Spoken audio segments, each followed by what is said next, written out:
Have you got a girlfriend or a wife? Because if you do, I'm going to find her.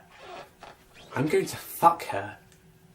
And then I'm going to fuck you in front of her. Don't you lay a finger on my wife and don't even think about raping her. Who says anything about rape?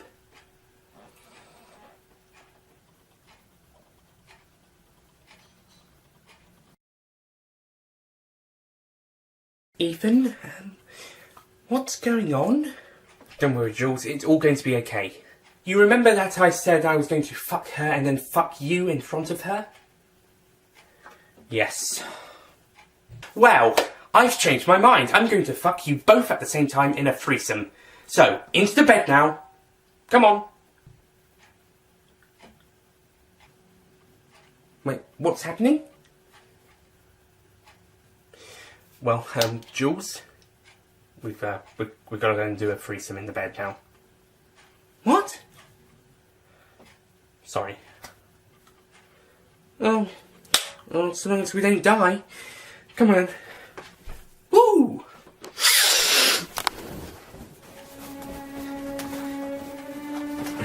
Yeah! Yeah! Oh, this is why they call you Ethan Cunt, isn't it? You know, I don't think you're the first person to say that. Shut up and carry on! Ethan, what's going on? Oh, never mind, I think I know the answer. You prick! Oh, why did you leave us alone? Because your husband has something I want. The rabbit's foot. I want you to get me the rabbit's foot, or I will kill your wife. Properly this time. I thought I gave you the rabbit's foot. Well, you were wrong. I don't know what it actually is, I just wanted you to get it. I really did. Well, as I said, you were wrong.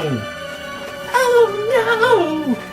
Why are you acting like a weak girl all of a sudden? I thought you were a strong action woman. You're right! Hey, Mr. Bad Guy! Yes?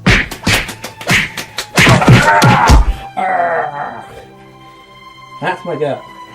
Nice. Ethan, yes? Shut up and fuck me. After all, at least it's what I deserve after saving your ass. And cock. You're absolutely right. Let's carry on. That's not in a threesome, in a twosome. Okay. And more passionately. Yes!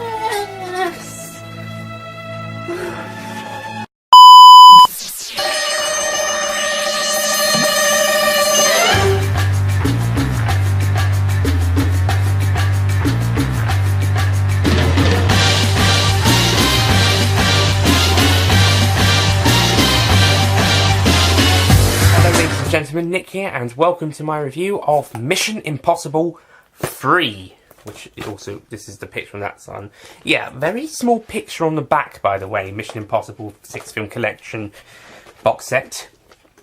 Very small. You know, 5 and 6, they have 2 pictures each, both sides. You could have made number 5's, you could have cropped number 5's second pictures a little bit more to give us a really good third film picture. Okay?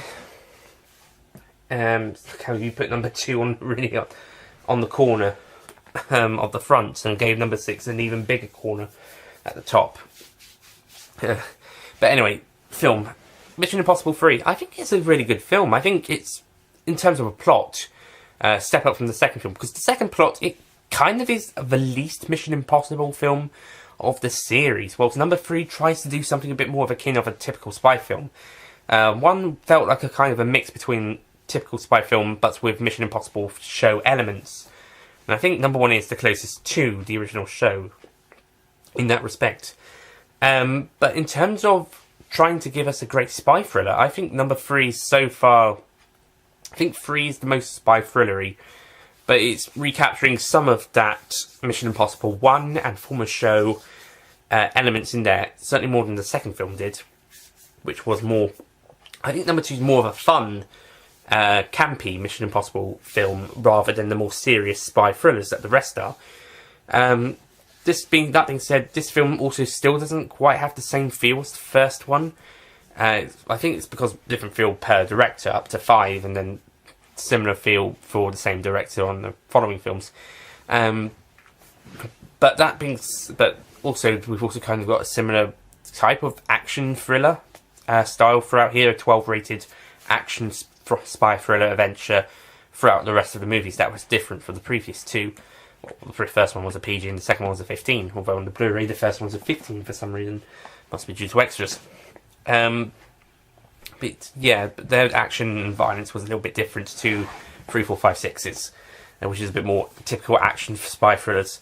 But I do think 3 does capture some more of that, some more of the magic, Mission Impossible magic, than number 2 does. But it does handle it a bit more different than number 1. For starters, we've got a very different style of introduction. I mean, we've still got the dynamite lit wire going along there, leading to the explosion at the end for the title sequence, but the opening scene is basically taking place in the end of second act, during the third act, where Ethan Hunt has been captured, and the villain, whose name I can't remember at the moment, but he's kind of threatening to kill Ethan's new wife, Julia, unless Ethan tells him to tell him where the rabbit's foot is, and at the end of the sequence he kills Julia as if Ethan hasn't managed to tell him what he wants to know, which leads us to the rest of the story, and we see how that story builds up to that scene. Spoiler alert, it's not actually Julia who gets killed, but my major spoilers for this review. It's basically the On Her Majesty's Secret Service of the Mission Impossible films. Considering this is number 3 out of so far 6 will be 8, that makes a lot of sense, except this time around the wife doesn't die in this film. I guess Mission Impossible 2 was the You Only Live Twice. It's fun and entertaining, although unlike You Only Live Twice, it's not one of the best ones. But still fun and lots of entertaining. And the first one was a bit like From Russia with Love, in a way. And if I was to compare these films to Bond films, what these would be the closest ones. At this point in the time, their points of the timeline before and after Majesty's Secret Service. In this one's case, MI3. Where things from now on are going to be a bit more complicated in the social life. Going in a linear story continuity, Ethan Hunt had, between Mission Impossibles 2 and 3, been training new agents to go out into the field, including one called Lindsay Ferris, who's going to be important in the first act. And then he retires and goes off to get married to Julia. He's still engaged to her when Musgrave, I believe it was, the secretary, not the secretary, but one of his bosses, asks him to come back to help rescue Agent Ferris after being kidnapped. Normally, he said they would disavow her, but they believe she's got some vital information that could help them, so Ethan would go in to rescue Ferris. Note, Musgrave is actually one of the baddies, so this is also part of his personal scheme as well.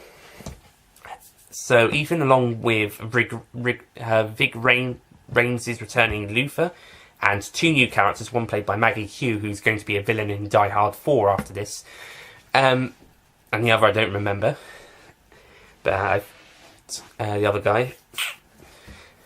But they go off to rescue Lindsay in it's going back to a bit more of an impossible mission type of mission, but it's still also got that kind of MI2 feel where it's not that impossible. Yeah, it's a bit more Mission Impossible later on in the film. This time it's just a more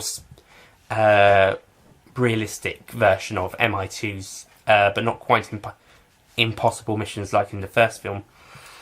They manage to rescue Lindsay, but she's got a small little bomb in her head that kills her on the way out. And this prompts a very negative reception from the secretary, played by Lawrence Fishburne. And they have to go to Lindsay's funeral. Whilst at Lindsay's funeral, Ethan receives a message, a phone call that Lindsay had left a postcard to him to collect, and that this leads him on a trail to find the baddie that they were hunting down. He's a black marketeer who's very influential, played by Philip Seymour Hoffman. And so they're trying to hunt him down and bring him in for what he's done. And eventually Ethan and his team find him in Vatican City. But before Ethan goes to Vatican, he marries Julia in her hospital where she's working. And we got some nice stuff at the start where we get to see them bonding and with Julia's family and friends. So it's nice. We're getting to build these character developments. It's not taking as long as Majesty's Secret Service did, but there's plenty of time to get invested with the relationship and the characters. So, especially as Ethan's already met Julia and is engaged to her, you know, like a normal person. Although he does keep his spy life a secret until the end of the film, of course, to his new wife. So he's telling he's going on business trips when he's actually going on missions. So in the Vatican, they successfully managed to get Seymour Hoffman's character out. I can't remember this character name, but yeah. And this one actually does feel a bit more of a well thought out mission. Fishburne did criticise their plan of rescuing Ferris as a bit of a wasn't well executed and was poorly thought out. Whilst this time round it's a much better planned and executed scheme where they kidnap Hoffman's character, and yeah, it's really cool. Some very close calls as well. The only thing I will say is, how do his people work out that he's been kidnapped and try to rescue him when they think he's dead in the car? Unless they thought they thought that he was captured. In that's the case, how did they know where to find him? So there's a couple of plot holes around when Hoffman's character gets rescued by his organisation, but how did they find him? And how did they even know he was still alive if they thought he was dead? And also, the plane scene features Hoffman threatening Hunt's wife and her life when he's just asked about it, and then he's saying he's going to find her and kill her. And so, yeah, when Ethan's trying to ask him where stuff is, Ethan doesn't do this to him later on. This is a little bit unfair. I mean, you can make your own idle threats afterwards, mate. Just saying, like, after all this, no wonder Ethan tries to throw him out of the plane. I would, after threats like that. But also, Rick Rames is, Luther mentions Ethan's name, which Hoffman uses to find Julia. Somehow finding out Hunt's second name, finding out the surname, Ethan. Ethan what? You probably tend to Musgrave for that bit, but otherwise, maybe it was Musgrave who organised his rescue, and the kid told his organisation what's happened. You know, I'm just going to use Musgrave as a way to fix the plot from now on. Although Ferris was in a message Ferris had left for Ethan, saying that Fishburne's character may be the baddie, and after Hoffman does kidnap Julia, Fishburne wants Ethan brought in for some reason. Maybe he thinks he's a rogue agent or something. Again, seriously? This is the worst time before film 5 this happens. We've already done this potentially rogue agent angle in the film series. This is what I keep talking about. This isn't good. Don't stop doing this, Mission Impossible films. Stop it. Stop it. You don't need to do it every single film. Stop it. Stop it. Seriously, stop it. Musgrave gets him out, and he goes off to Shanghai, where he meets up with his team, sent by Musgrave. And they go off to recover the rabbit's foot, which is what Hoffman wants in exchange for Julia's life. So Hunt retrieves it in a bit more of a Mission Impossible style. However, half of it we don't actually see. We see the other team waiting, but we don't see the actual mission. It's second half of the mission inside the actual thing. Later, then Hunt delivers the rabbit's foot, but he's then put into a chair, as we see in the opening scene. Meanwhile, the team are arrested by Fishburne's character when they return to the US. I would have liked to have a scene of Big Rains talking Lawrence Fishburne down about what he's found out from Ferris's message. So, oh, are you going to arrest us, Mr. Secretary? I think I might be. It really ought to be the other way round. What are you talking about? Well, Ferris sent this little message, and she thought, before she died, that you were working with the bad guys. I'm not. But you're trying to arrest us for trying to save the day. So, yeah, this makes you look suspicious, Mr. Secretary. Sorry, but it's true. And then later they find out it's Musgrave and they make up. Yeah, that would have been better, but we don't get that. But we do see that instead of Julia, Hoffman killed his translator, who Musgrave's quotes failed in Germany. Not in Germany, in the Vatican. They're not in Germany in this film. They're not in Germany. Yeah, no, they're not in Germany at all in any of them. Oh, yes, they were. They were in Berlin earlier, I think. Was it Berlin? It was somewhere in Germany when they tried to rescue Ferris. But anyway, Hunt eventually discovers that he's told Julia's still alive. He eventually escapes and tries to find her with help from Benji Dunn, played by Simon Pegg, who's going to become a reoccurring character in the future films. And in fact, from this film onwards, he's going to be a main character of the series, and he loses some weight as well, by the looks of it. Certainly by film 4. Then Hunt eventually rescues Julia and kills Hoffman's character in a brutal fight, but he's also got this the little bomb in his head, and he has to do. What are you trying to get? Stop the bomb from exploding in Ferris's head with the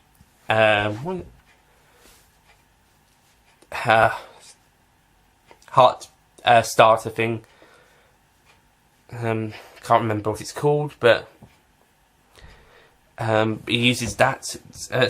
He tried to use that on Ferris to get it out of her head, and he uses electricity to stop it in his head. He's out for the count for a little bit because of this, and Julia has to kick some bottom to save the day, including killing Musgrave.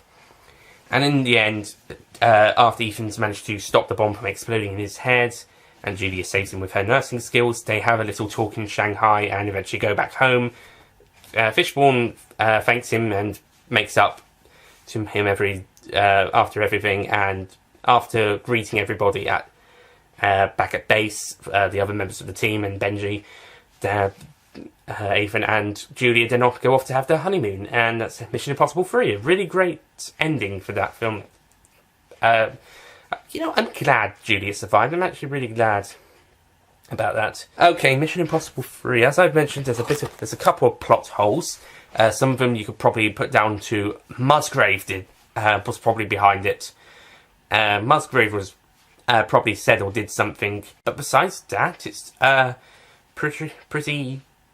He was also responsible for telling Ferris that Fishburne's character was probably the baddie behind it. But besides that excuse, you can't really get away with that many couple plot holes with that. I mean, not all the time,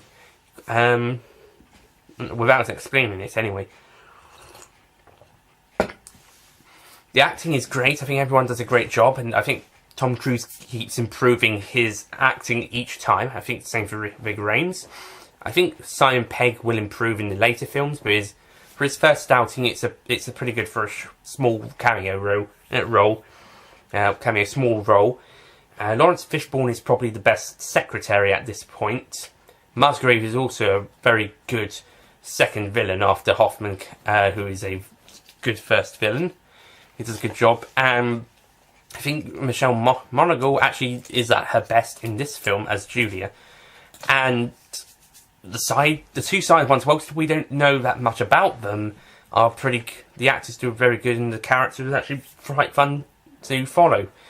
And it turns out to be a pretty good spy film. However, it's not perfect. There isn't as much impossible missions as seen in the first film. We get a bit of it in Shanghai, but aside that, not so much. It's still kind of on Mission Impossible 2, but mode, but still a little bit, but more realistic at the start. But then it gets a bit more like the first one later on, but not quite. I think it gets more like the first one in later films, when it actually becomes a bit more impossible for these missions, as seen in films 4, 5 and 6. So it doesn't quite capture that. It doesn't quite capture the spy thriller adventure as much as the first film, but it also it does have a bit more of a action angle, but not as much as the second film. So it kind of merges the two pretty well together. Again, I think 4, 5 and 6 do it a little bit more better.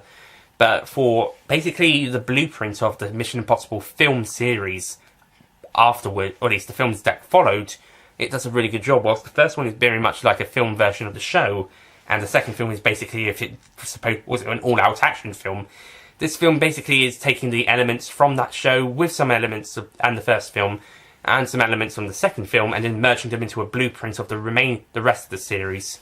And yeah, so basically Mission Impossible 3 is more of the blueprint of the series than the first film is, which makes a lot of sense, to be honest, as following films would basically do what Mission Impossible 3 did, but then better, or in some cases worse, and expand on their role. But I do think this is a really good film and has some really great moments, and I think this is the most personal stake film in the series, at least, certainly before number 6, maybe even more so, and it's got some really great people in it and making some great stuff. Hoffman Seymour's character is pretty good, and I think the acting is great. I still prefer the villain from the previous film. I still stand by as he's one of the better villains, although Hoffman Seymour does do a great performance.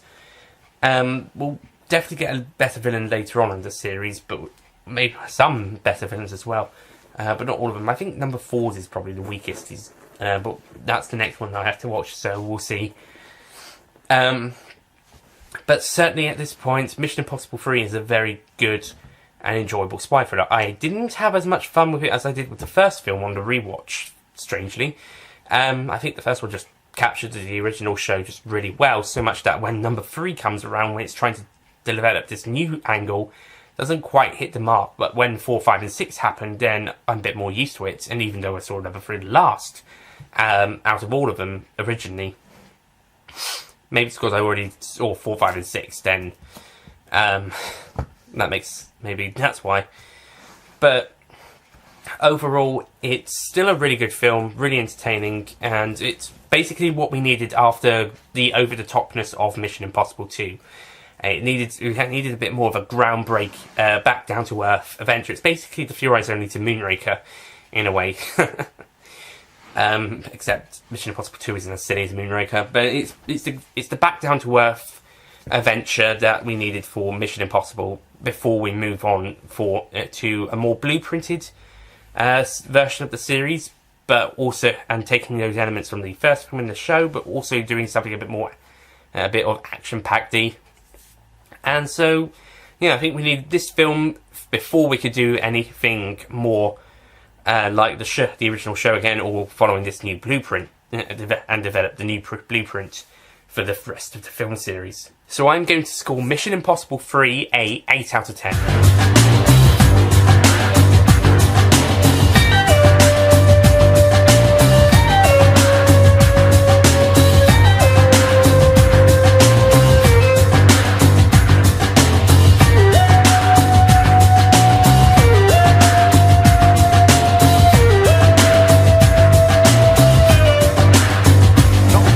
I think it could have been better, but I still think it's a brilliant film, and it's a great blueprint for setting up the remaining films of the series. As well as starting off a story arc as well. It's a great standalone film, but later films down the line would also connect it to the Ethan Hunt and Julia Hunt story. They'll connect the story of Julia and continue the storyline from that, as well as the repercussions of that. That's happening in Mission Impossible 4, and then they start off the Syndicate story arc at the end of that, and 5 continues that as its main focus, and then 6 has is the ramifications of the end of that one, plus tying in with the Julia story. So 3 to 6 certainly have this 2 stories going on. Firstly with the stuff with Julia, and then secondly with the Syndicate, which we'll get to later on. So yeah, whether this will either of these stories will continue for the 7th and 8th films is uncertain. There's certainly going to be some sort of story arc going on for those 2. But we'll certainly see how it happens. But certainly blueprints for the rest of the series, and the start of one of at least 2 story arcs for the remaining films of the series to follow, at least up to 2018 anyway, and film 6. So we'll see about the other 2 films when they come out in 21 and 22. As for the first 2 films, they're definitely standalone. There's no connection with these ones. 3 pretty much would be standalone if it wasn't for the connections later on. So yeah, but kickstarting it all off, it does a really good job of that.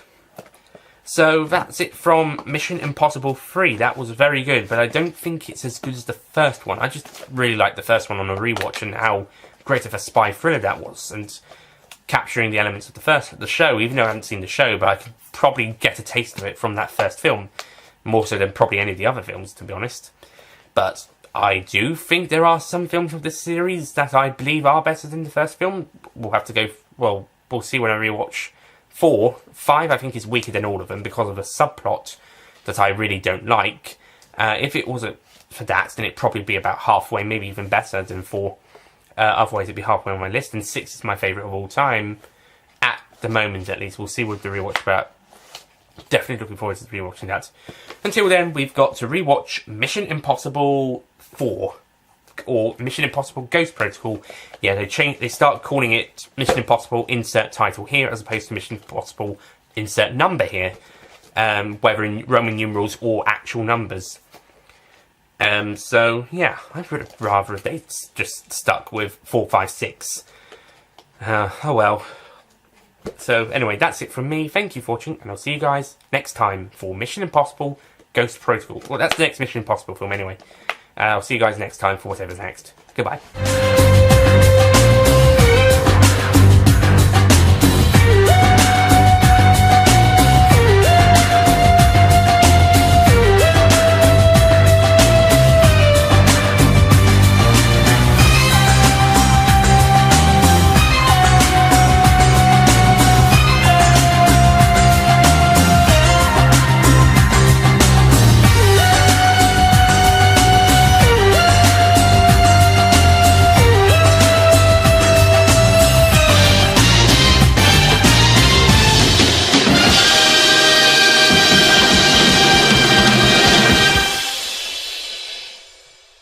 Don't forget to click below to subscribe to the official Nicholas Payne Retro YouTube channel.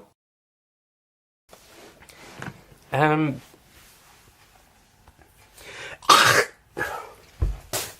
phlegm.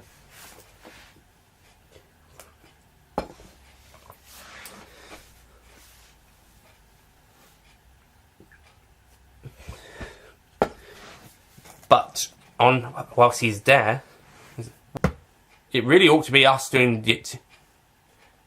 We got a message from Ferrers. I'm not. Neither are we. So what is the... But then So anyway, Mission Impossible 3. How long have we been recording? Jesus. But...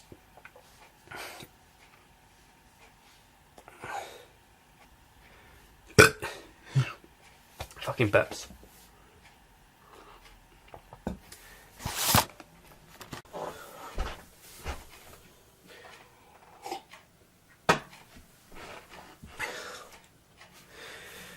That's for the first bit.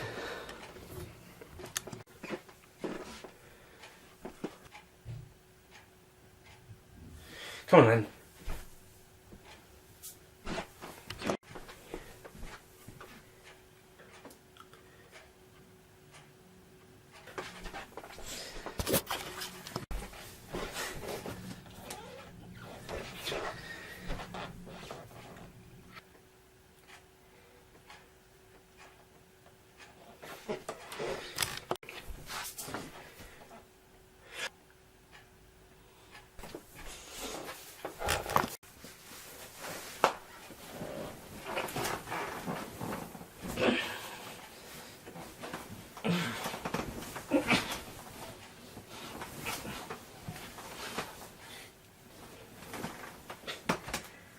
That one was a bit more awkward than Majesty's one.